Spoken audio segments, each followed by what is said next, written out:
Reverend D Ratnakumari sister గారు మనకి చదివిన వాక్యాన్ని అందరికీ అర్థవంతంగా వివరించి చెప్పడానికి సిద్ధంగా ఉన్నారు కాబట్టి ఆహ్వానిద్దాం. Praise lord madam. అమ్మా ప్రైజ్ లార్డ్ అండి. Okay madam. దేవుని నామానికి వందనాలు. హల్లెలూయా. హోప్ లో ఉన్న ఈ యొక్క కాన్ఫరెన్స్ లో ఉన్న ప్రతి ఒక్కరికి కూడా నా హృదయపూర్వక వందనాలండి. నాకు అవకాశం ఇచ్చిన బాధ్యతలకు వందనాలు. మొదటిగా ఒక చిన్న ప్రార్థన చేసుకుందాం. సకలాశీర్వాదాలకు కాలబెట్టమైన నా ప్రియ పర్లకొచ్చండి మీ ఖండానందరికి వందనాలు స్తోత్రాలు చెల్లించుకుంటున్నాను. ఈ ఉదయకాల సమయంలో పొమ్మనైనా దావీదు కీర్తన 8వ అధ్యాయం బట్టి నేను ఈ సన్నిధిలో మేము ధ్యానించుకుంటుండగా మా మధ్య మీరుండండి. మీ యొక్క మహిమ ప్రభావాల గురించి తెలుసుకోవడానికి మాకు కావలసిన జ్ఞానాన్ని అనుగ్రహించండి. నీవే నడిపించండి. యేసు నామములో ప్రార్థిస్తున్నాను తండ్రి. ఆమేన్.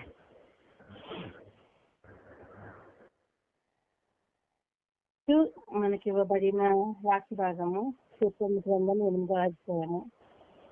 ఇక 8వ అధ్యాయము చేస్తుంది మెస్సియా గురించి దీంట్లో మనకి తెలియజేస్తుంది. ఇప్పుడు మనకి ప్రారంభంలో యెహోవా మా ప్రభువా, ఆకాశంలో నీ మహిమను కనపరచువాడా. యెహోవా మా ప్రభువా అని భక్తుడైన దావీదు దేవుని నామాన్ని ఆయన సంబోధిస్తున్నాడు. యెహోవా అనే నామము ఆయన గుణాన్ని గురించి, ఆయన స్వభావాన్ని గురించి తెలియజేస్తుంది. ఆయన సార్వభౌమాధికారి. యెహోవా అంటే ఆయన లార్డ్. ఎడోన్ అంటే స్వామి అని, కర్త అని, భర్త అని అధికారాన్ని మనకు తెలియజేస్తుంది.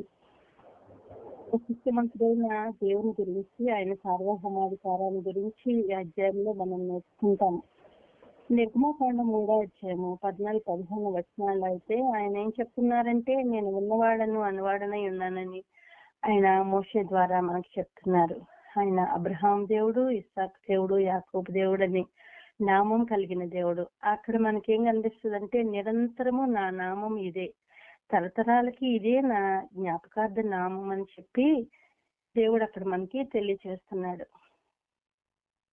ఎందుకంటే ఆయన నామం అంతటా కూడా మహిమ ప్రభావం కలిగిన నామం ఆ నామం. దావీదు కీర్తనలో దావీదు మహారాజు 29వ అధ్యాయం 2వ వచనంలో ఏమంటాడంటే, యెహోవా నామం నాకు చెందవలసిన ప్రభావము ఆయనకు ఆరోపించుడి.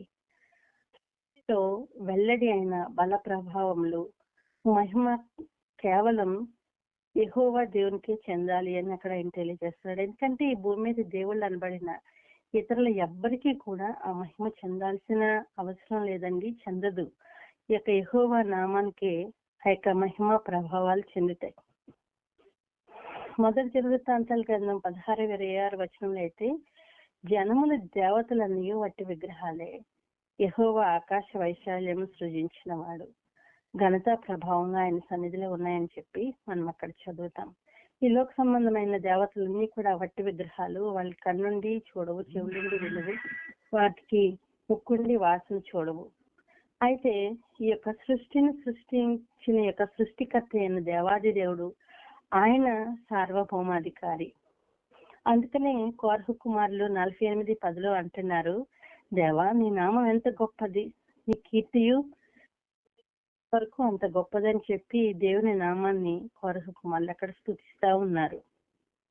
ఆయన మహిమ గల నామము నిత్యము స్తుతింపబడును గాక, సర్వభూమి ఆయన మహిమతో నిండి ఉన్నది, ఆమేన్ ఆమేన్ అని దావీదు కీర్తన 72వ అధ్యాయం 19వ వచనంలో మనం చూస్తాం.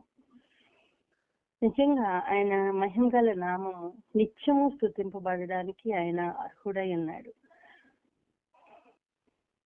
సామెతల గ్రంథం 18:10 మనం చూసినప్పుడు, యెహోవా నామము బలమైన దుర్గము, నీతిమంతుడు అందులో పరిగెత్తి సురక్షితంగా ఉంటాడని. ఎవరైతే ఆయన నామాన్ని ఆశ్రయిస్తారో, ఆయన నామాన్ని ఆశ్రయించే వాళ్ళకి క్షేమం ఉంటుంది, భద్రత ఉంటుంది. ఆయన నామము ఒక బలమైన దుర్గము. ఆయన మనకి ఆధారమై ఉన్న దేవుడు.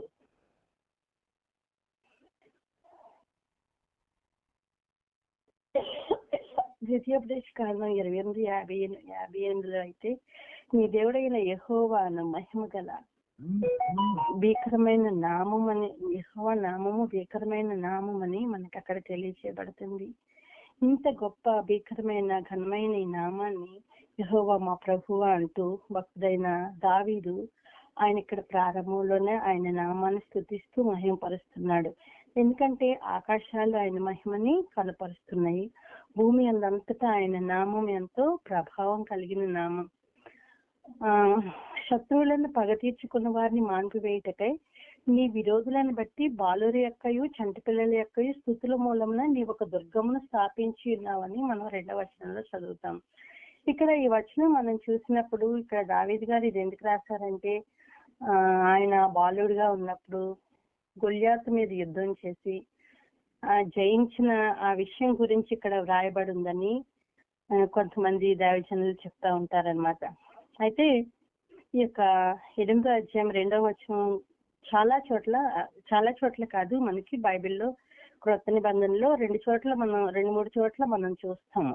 అయితే ఈ యొక్క వచనము మెస్సియా కొరకు, యేసుక్రీస్తు వారి కొరకు ఈ చెప్పబడిన మాటగా మనం చూస్తూ ఉంటాం అన్నమాట.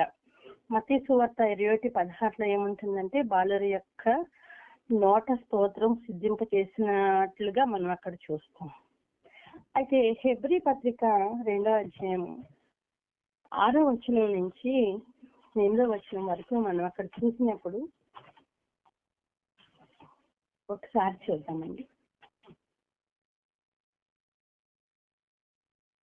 అయితే ఒక చోట ఇలాగూ దృఢంగా సాక్ష్యం ఇచ్చుచున్నాడు, నీవు మనిషిని జ్ఞాపకం చేసుకున్నటకు వాడేపాటివాడు, నీవు నరపుత్రుని దర్శించుటకు వాడేపాటివాడు. ఇక్కడ మనం చూస్తున్నప్పుడు 3వ వచనంలో 4వ వచనంలో మనం చూస్తాము, నీవు నరపుత్రుని దర్శించుటకు వాడేపాటివాడు, నీవు మనిషిని జ్ఞాపకం చేసుకోవడానికి వాడేపాటివాడని 8వ అధ్యాయంలో చూస్తాము. అదే వచనము మనకి ఇక్కడ హెబ్రీ చేసి ఉన్నావు, మహిమా ప్రభావములతో వానికి కిరీటము ధరింప చేసి ఉన్నావు, నీ చేతి పనుల మీద వానికి అధికారం ఇచ్చి ఉన్నావు. దేవదూతల కంటే తక్కువ వానిగా అని ఇక్కడ ఉంది, కానీ మనం ఇక్కడ 8వ అధ్యాయంలో అయితే దేవుని కంటే కొంచెము తక్కువ వానిగా చేసి ఉన్నావు అని మనం చూస్తూ ఉంటాము. అయితే దేవదూతలు దేని కొరకు చేయబడ్డారని ఉంటుందంటే బైబిల్లో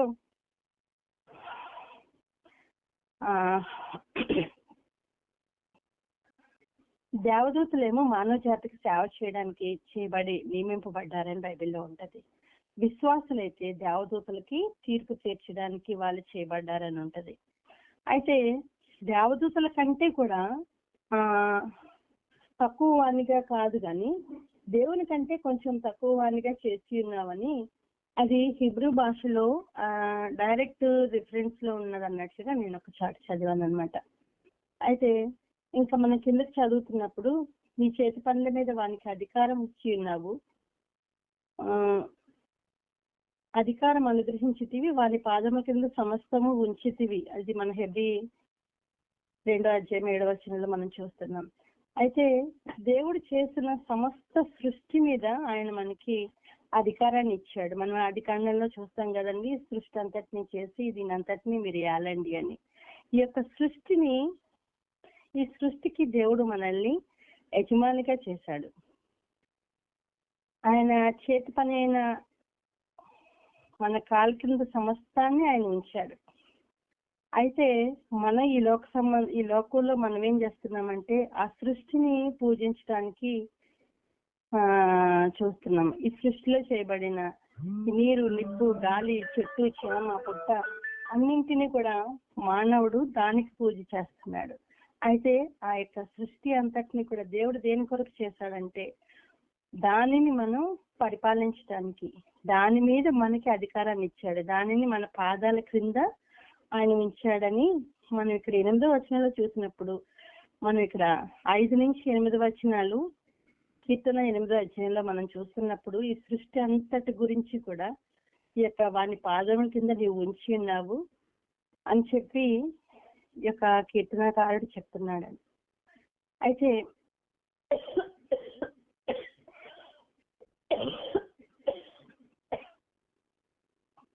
దేవుడు మనిషిని తయారు చేసినప్పుడు దేవుని కంటే కొంచెం తక్కువగా వాడిని తయారు చేశాడు. మహిమా ప్రభావాలతో ఆయనకి కిరీటము ధరింప చేసి ఉన్నాడు.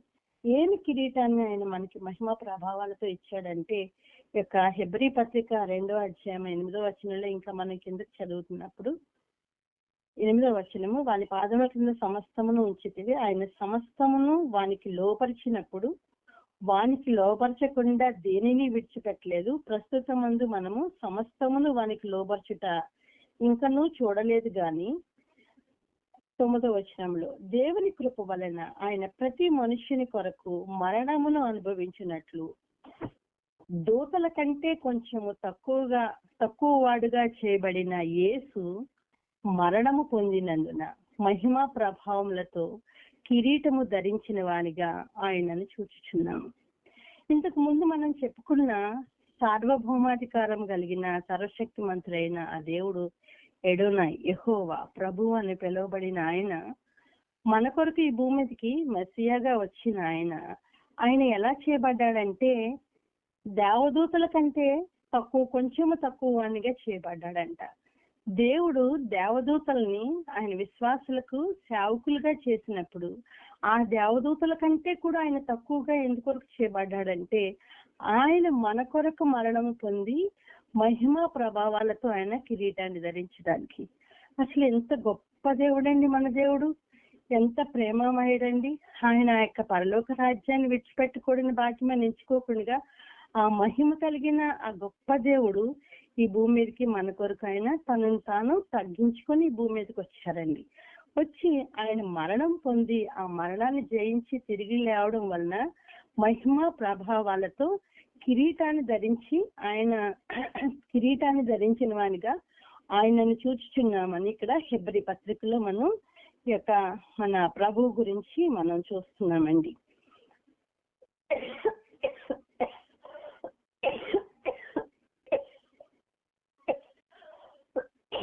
బాలుర యొక్క చంటి పిల్లల యొక్క స్తుతుల మూలమున నోట స్తోత్రాన్ని సిద్ధింప చేసిన దేవుడు. బాలురు చంటి పిల్లలు అంటే ఎవరండి? ఆయన దృష్టిలో మనమే బాలురము. మీరు పిల్లలే గాని మీరు పాలు తాగవలసిన వాళ్ళే గాని ఆహారం తినాల్సిన వాళ్ళు కాదు అని చెప్పి మనకి బైబిల్ గ్రంథంలో మనకి కనిపిస్తుంది కదండి. ఆయన మనల్ని పిల్లలుగానే చూస్తున్నాడు. మన మత్తయి సువార్త 18వ అధ్యాయము 3వ వచనం అక్కడ యేసయ్య చిన్న బిడ్డలను ప్రేమిస్తా ఉన్నాడు. చిన్న పిల్లలంటే ఆయనకి ఎంత ఇష్టము. ఆయన మనల్ని చిన్న బిడ్డలుగానే చూస్తున్నాడు. ఆయన మనల్ని చిన్న బిడ్డలుగా చూస్తూ ఆయన మనల్ని ఏమంటున్నాడంటే, ఆయన మన కొరకు ఎలా వచ్చాడంటే దేవదూతల కంటే ఆయన తగ్గించుకొని మన కొరకు ఈ భూమి మీదకి నరావతారిగా వచ్చిన ఆ యొక్క గొప్ప దేవుడు. ఆయన ఏం చేశాడంటే ఈ సృష్టి అంతటిని మన కొరకు చేశాడు. కీర్తనలో మనం 19వ అధ్యాయం 2వ వచనంలో అక్కడ మనం చూస్తున్నాం, 1-2 వచనాలు ఆకాశంలో దేవుని మహిమను వివరించుచున్నవి, అంతరిక్షములు ఆయన చేతి పనిని ప్రచురపరుచుచున్నవి, పగటికి పగలు బోధ చేస్తుంది, రాత్రి జ్ఞానం తెలుపుతుంది అని మనం చూస్తున్నాం. ఈ యొక్క ఆకాశం విశాలాన్ని మనం చూస్తున్నప్పుడు ఈ ఆకాశంలో ఏముంటాయండి? ఆకాశంలో నక్షత్రాలు ఎన్నో ఉంటాయి, వాటిని మనం అసలు లెక్కించలేము. ఆ యొక్క ఆకాశంలో ఉండే నక్షత్రాలు వాటి యొక్క పాలపుంత, ఆ కాంతి సంవత్సరాలు అవన్నింటినీ కూడా ఖగోళ శాస్త్రం గురించి ఒక్కసారి మనం ఆలోచించామంటే అది అసలు మన ఊహకే అందనంతటిదనమాట. ఒక కాంతి సంవత్సరానికి రీచ్ అవ్వాలంటే ఎన్నో వేల మైళ్ళ ఒక కాంతి కిరణము ఒక క్షణంలో ఎన్నో వేల మైళ్ళ ప్రయాణం చేస్తుంది అంటారు. అలాంటిది అంతరిక్షాన్ని ఆకాశాన్ని సృష్టించిన సృష్టికర్త అయిన దేవుడు నరావతారిగా ఈ భూమి మీదకి మన కొరకు దేవదూతల కంటే తక్కువ వానిగా చేసుకుని ఈ భూమి మీదకి వచ్చి మన కొరకు ఆయన మరణించి మహిమా ప్రభావాలతో ఆయన కిరీటాన్ని ధరింప చేసుకుని ఆ యొక్క మహిమను ఆయన మనకు అనుగ్రహించాడండి. ఆయన మన కొరకు ఆ యొక్క ఏమంటారు ఆయన పొందిన మహిమ మనం కూడా పొందాలని, ఆయన వలే మనం ఉండాలని ఆయన ఆశపడుతున్నారు. ఆయన చేసిన సృష్టి అంతటి మీద ఆయన మనకి అధికారాన్ని ఇచ్చారు. నీ చేతి పనుల మీద వానికి అధికారం ఇచ్చి ఉన్నావు. గొర్రెలన్నిటినీ, ఎడ్లనన్నిటినీ, అడవి మృగములను, ఆకాశ పక్షులను, సముద్ర మత్స్యములను, సముద్ర మార్గంలో సంచరించి వాటన్నిటిని వాని పాదముల క్రింద నీవు ఉంచి ఉన్నావు. దేవుడంటే ఈ చేసిన సమస్త సృష్టిని కూడా ఆయన మానవుని యొక్క పాదాల క్రింద ఉంచాడంటే, మానవుని యొక్క పాదాల క్రింద ఉంచితే ఆ యొక్క సృష్టిని మనం ఏం చేయాలంటే ఆ సృష్టిని మనం ఏలాలి. ఆ సృష్టిని మనం ఏలకుండా సృష్టికి మనము లోబడిపోతా ఉన్నాం అన్నమాట. అయితే ఆ యొక్క స్థితి నుంచి తప్పించడానికి ఆయన ఏం చేశాడంటే మన కొరకు ఆయన ఈ యొక్క భూమి మీదకి మనలాగానే నరవతారిగా ఆయన భూమి మీదకి వచ్చి మన కొరకు మనం పొందాల్సిన శిక్ష, మనం పొందాల్సిన ఆ యొక్క శాపాన్ని మనం పొందుకోకుండా మనం విడిపించబడడానికి మొదటి ఆయన ఆదాముకి ఈ సృష్టి అంతటిని ఇచ్చి సృష్టిలో ప్రతిదానికి పేరు పెట్టమని చెప్పాడండి. ఆయన ఈ యొక్క సృష్టిలో ఉన్న సమస్తానికి మొదటి ఆదాం గారే పెట్టారు. ఆ యొక్క ఆదాం గారికి ఈ సృష్టి అంతటిని ఆయన అంతటి మీద ఆయన అధికారాన్ని అప్పగించారు. అయితే ఆయన చేసిన పాపాన్ని బట్టి, ఆయన చేసిన అవిధేయతను బట్టి ఆ యొక్క కృప నుండి ఆయన తొలగిపోయినప్పుడు మరలా వాళ్ళకి చర్మపు చొక్కాలు తొడిగించి వాళ్ళకి రక్షణ మార్గాన్ని అనుగ్రహించి మన కొరకు ఆయన తనను తానే బలిగా అర్పించుకుని మనకు రక్షణను అనుగ్రహించారండి. అయితే ఈ యొక్క అన్ని విషయాలు కూడా ఈ యొక్క మెస్సియాగా ఆయన జీవితంలో నెరవేర్చారు యేసయ్య. ఇంకా కొన్ని నెరవేర్చాల్సినవి ఈ యొక్క ఆది కాండంలో మొదట్లో మనం సృష్టి అంతటినీ చూస్తాము. ప్రకటన గ్రంథం 20వ అధ్యాయము వరకు కూడా ఈ యొక్క సృష్టి సమస్తాన్ని చూస్తాం. ఆ తర్వాత ఈ సృష్టి అంతటినీ కూడా లయమైపోతుంది. లయమైపోయిన తర్వాత క్రొత్త ఆకాశము, క్రొత్త భూమి అనేవి వస్తాయి కదండి. అయితే ఆ యొక్క లయమైపోయేవంతా ఇంకా నెరవేరలేదు, జరగలేదు. అయితే అవన్నీ కూడా తప్పకుండా నెరవేరుతాయి. వాటన్నిటి కొరకు కూడా మనం ఆయన రాకడ కొరకు, మొదటి రాకడ కొరకు ఏమేమి వాగ్దానాలు అయితే చేయబడి నెరవేర్చబడ్డాయో ఆయన రెండవ రాకడ కొరకు కూడా చేయబడిన ప్రతి వాగ్దానాలు కూడా అలాగే నెరవేర్చబడతాయి గనక, కాబట్టి మనం ఏం చేయాలంటే ఆయన నామాన్ని, ఆయన మహిమ ప్రభావాలని, ఆయన గొప్పతనాన్ని మనం స్తుతిస్తూ ఆయన మనకి ఇచ్చిన ఆజ్ఞను అనుసరించి మనం నడుచుకుంటూ ఆయన మన కొరకు ఈ భూమి మీదకి దేవదూతల కంటే తక్కువగా చేసుకుని వచ్చి మహిమ ప్రభావాల చేత ఆయన కిరీటము ధరింపజేయబడిన ఆ జీవ కిరీటాన్ని పొందడానికి మనల్ని మనం సిద్ధపాటు చేసుకుని ఆయన కృప కొరకు కనిపెడదాం. దేవుడి యొక్క చిన్న వాక్య భాగాన్ని దీవించండి. ఆమేన్. మనం చదివిన వాక్యాన్ని, అందులో గూఢమైన సంగతులను అందరికీ కూడా తెలియజేసిన సిస్టర్ గారికి వందనాలు తెలియజేస్తున్నాను సిస్టర్.